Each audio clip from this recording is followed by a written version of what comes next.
President Trump and First Lady Melania met with doctors, first responders, and survivors of Sunday's massacre. Roll the tape. The patience, the bravery. Some were very, very badly wounded, and they were badly wounded because they refused to leave. They wanted to help others because they saw people going down all over. And it's an incredible thing to see. There's tremendous bravery. The police department, incredible. The people themselves, incredible. People leaving ambulances to have somebody else go because they thought they were hurt, even more so. Meanwhile, here's new body cam footage taken from police officers from that night. I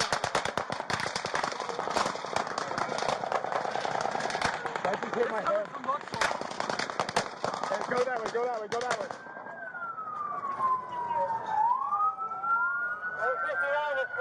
Hey, they're shooting right at us, guys. Everybody stay down. Stay down. Where's it at? North of the Manly Bay is coming out of a window.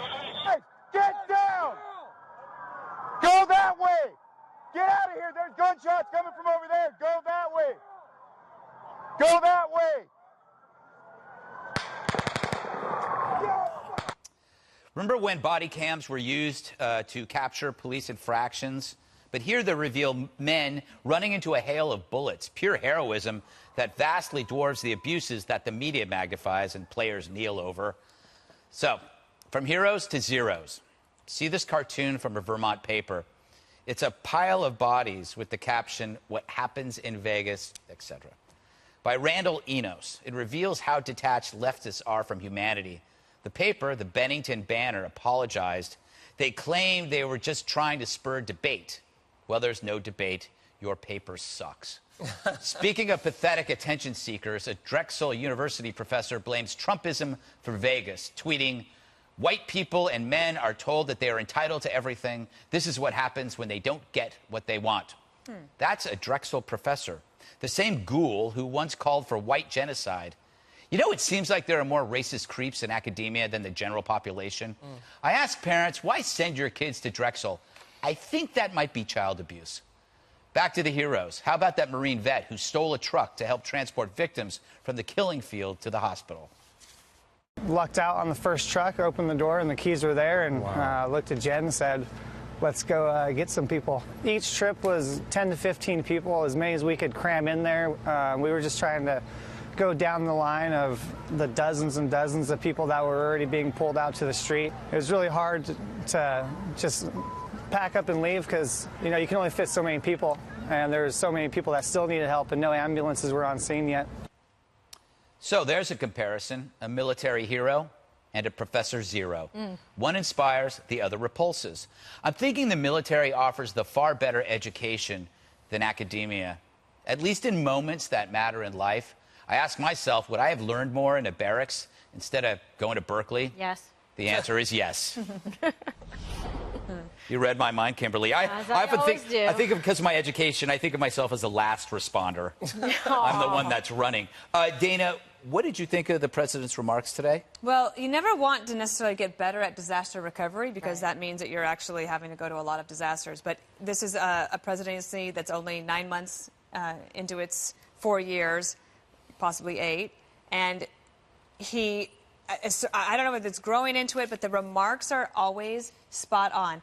So there's two things I've noticed. One is that when he is one-on-one with people and it's not scripted, he's really good. He always has been.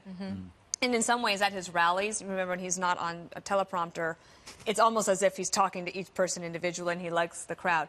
But what he did in Puerto Rico yesterday was to let the people know, like, I came, so I took the time to come. I promised you that we're going to be here to help. And I touched a few people individually. So that means a lot. Then you go to, if you look at Monday when he did the speech from the diplomatic reception room immediately after the tragedy, that was beautiful presidential oratory.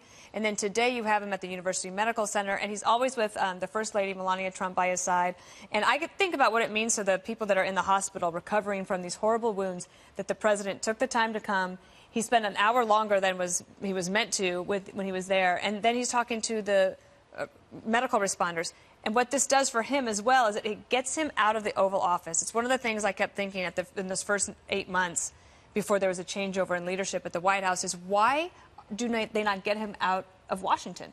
Washington is not where he should be. He is not a creature of Washington. Of course, he has to sort of manage the White House. But once they've been getting him out into the country, was giving speeches in Indiana and Missouri on tax reform, traveling around to do other things, see people, he does a lot better. And I think he represents all of us well, because we can't go there to the hospital, but we can all feel pretty inspired by what he said today.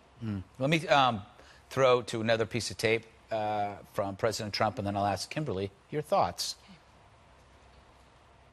The example of those whose final act was to sacrifice themselves for those they loved should inspire all of us to show more love every day for the people who grace our lives. In the months ahead, we will all have to wrestle with the horror of what has unfolded this week, but we will struggle through it together. We will endure the pain together, and we will overcome together as Americans. Thoughts, Kimberly? I really think it was a powerful moment for the president, and you can feel that he's speaking from his heart, that it's genuine. And I think when you go there, there's really no substitute to actually going to the scene, going to the place, whether it's a natural disaster or a horrific mass shooting like happened in Las Vegas. You know, you really feel it, and I think it's important for the country to see that. I'm glad that he went there, and for anyone to question why he went there, they would criticize him if he didn't. And absolutely, the president belongs there. This was so tragic, and the fact that it was the largest mass shooting in American history in and of itself is so significant, and it deserves the presence and the contemplation and reflection of the president. Jesse, these events always reveal two sides. There's usually more heroes than zeros. Yeah. But the zeros are kind of more interesting because they're just so bad. But, yeah. I mean, when tragedy strikes, people can decide if they want to be heroes or villains. The heroes run towards the bullets. They donate blood. They donate money. They console a victim. They explain to children what exactly happened. But the villains seek to divide instead of unite. They exploit this for personal gain, for financial gain. They write silly cartoons, and it's a mess. Now, social media and TV has a way of holding a mirror up to this country, and that's good because it shows who the real haters are. When you have a professor like this that blames all white men for the shooting, when there's a terrorist attack, does he blame all Muslims? Of course not. Or Hillary Clinton, who demonized the Second Amendment right on the heels of this, struck the wrong note. The CBS executive said she has no sympathy for any of these victims. Even CNN said the only reason he rushed to Vegas was because he had a hotel there.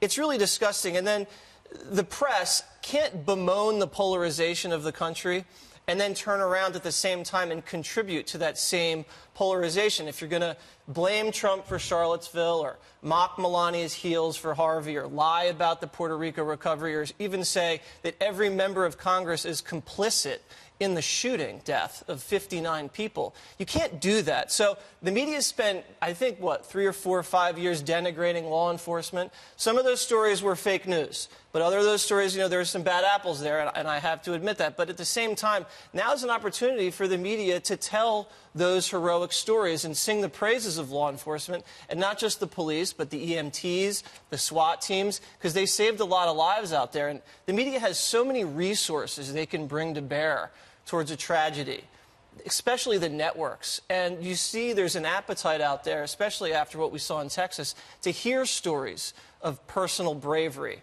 And instead of spotlighting those great stories that are the real America, they're focused on the bitterness and the divisiveness of the country, and that's what you see. But that's not the real America.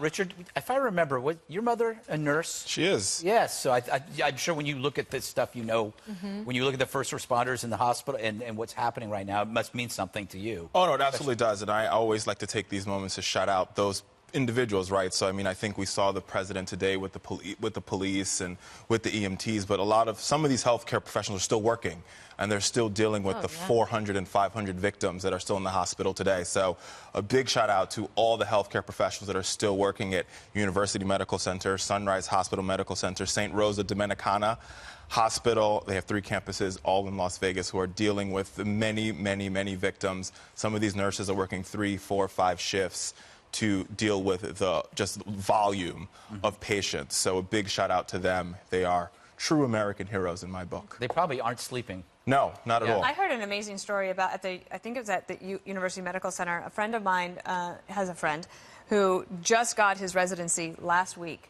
and started there, and his first on-duty Monday, this is what happened. Or Sunday night, he works the weekends. Wow, what a way to break in. And I think nobody really knows the toll that it takes on these individuals. So my mom she was also part of the Irma team in Miami, and she literally slept on the hospital floor for 3 days.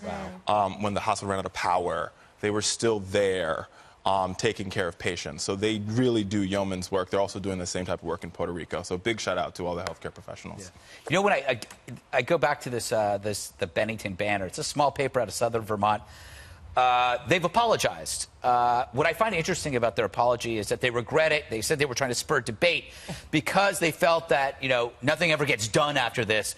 So, like, I could see if somebody said, oh, we were just making a sick joke. Like, okay. But when you justify a sick joke by saying, well, we're politically superior. Right. We're coming from a politically superior point of view.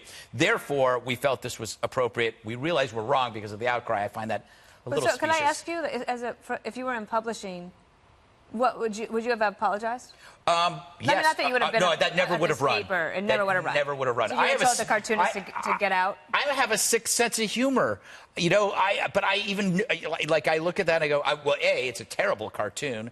I would have fired if I owned that paper. I would have fired the editor. It's a terrible paper. We had some run-ins with the Bennington Banner when I worked on the O'Reilly Factor. Oh, I'm sure. They are tremendously dishonest. They would side against rape victims, child rape victims. When we did a lot of the Jessica's Law coverage up there, they were giving really soft sentence to child rapists. And we went up and confronted some of the editors up there, and they were total cowards, would not justify any of the editorials up there.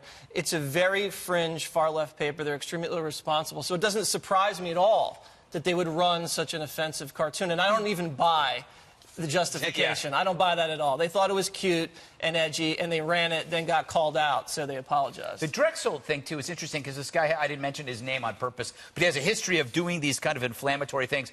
I'm assuming he has tenure. Well, yeah, but interesting because the CBS lawyer got fired. Right. Academia, he probably got a he got a promotion. bonus. He got a promotion. Spot bonus. To some extent, though, but to some extent, I mean, that's the ideal of academia. You come to academia, you get tenure, and your job is to sort of do research and to say things. Go on Twitter. What research was he doing? No, right but there? the reason why I say that is because, what some people, 30 years ago, when people were like, the gay people should get married, everybody was like, this is blasphemy, this is the worst thing in the world.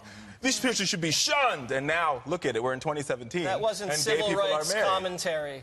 No, but the point I'm That was making just an is the offensive attack. reason why there's university tenure I get is it. to protect these academics who say things But that sometimes I some think would find offensive. but I or think to the Everybody contrary. finds that offensive. Yeah. And also, I think that, times change. I don't think his bosses at the college are going like, no, that's for Twitter. It's like, no, I think he's basically thinks he can do this, and he's Yeah, not but they use it as an excuse to get away with it. They have poor judgment, and they're morally depraved and disgusting. So there's no excuse for him. There you go. I have to pay him a visit. When Kimberly says there's no excuse for you, oh, you got to feel Done. pretty bad. That's it. Done.